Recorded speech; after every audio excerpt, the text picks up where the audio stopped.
Enemies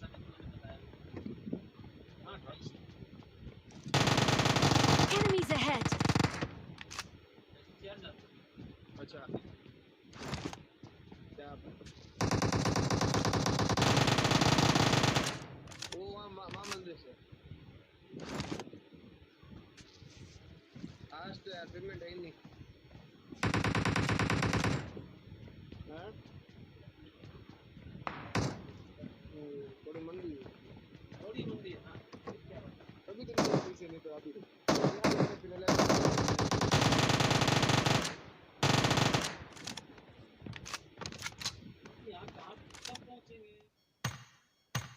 hello guys, this is mister Dragonia with a brand new video. और आज मैं आप लोगों को बताने वाला हूँ how to clutch most of the time. So let's go for the video.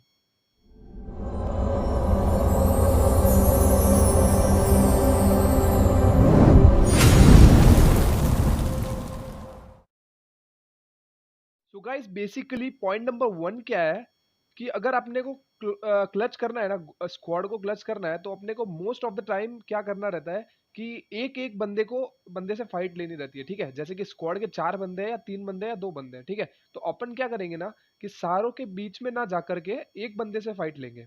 ठीक है, एक बंदे से फाइट लेते हैं ना तो चांसेस ज्यादा रहता है कि अपन उस स्क्वाड को क्लच कर पाएंगे। अगर अपन चारों बंदों के या पूरी स्क्वाड के बीच में घुस जाते हैं ना तो भाई बहुत हार्ड रहता है कि अपन उन चारों को नॉकडाउन या टेक डाउन या फिर फिनिश कर पाएंगे। क्योंकि भाई आपको मालूम है कि सारे बंदे जब साथ में अगर आपको मारेंगे ना, तो अगर चार दो की बच जाओगे, 3 की बचोगे, लेकिन चौथे की तो लगेगी ना। इसलिए बहुत मुश्किल रहता है। तो इसलिए आप आराम से फुटस्टेप सुनो, बंदे की कहाँ से फुटस्टेप आ रही है, और एक एक करके बंदे को मारो। जैसा कि आपको मैं दिखाऊंगा इस वीडियो में, देख लेना आप आगे वाला एग्जाम्पल में, तो आपको पता चल जाएगा। Let's go for the example.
So guys, point number 2 ये है कि स्क्वाड को क्लच करने में या एनी टाइम या most of the time clutch करने में आपको मेन जो पॉइंट रहता है ना, वो ये है कि आपका क्लोज रेंज जो है ना भाई, क्लोज रेंज, कि आप 1v1 या कैसे फाइट लेते हैं, या मतलब वो आपका बेस्ट होना चाहिए। बेस्ट मतलब क्या, कि अगर आप एक बंदे को मारते हैं तो आप कम से कम डैमेज ले पाए।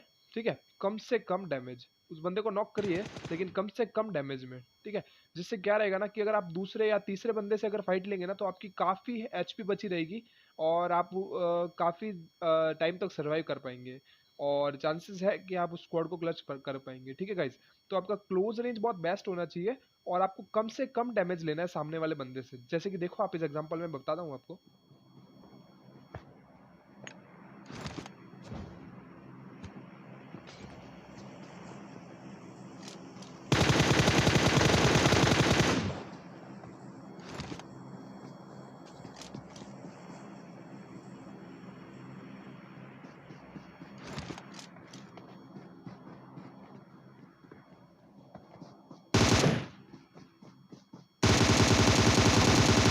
देखो गाइस, अगर मैं डैमेज कम लेता ना तो हो सकता था कि मैं यहाँ पे क्लच कर देता।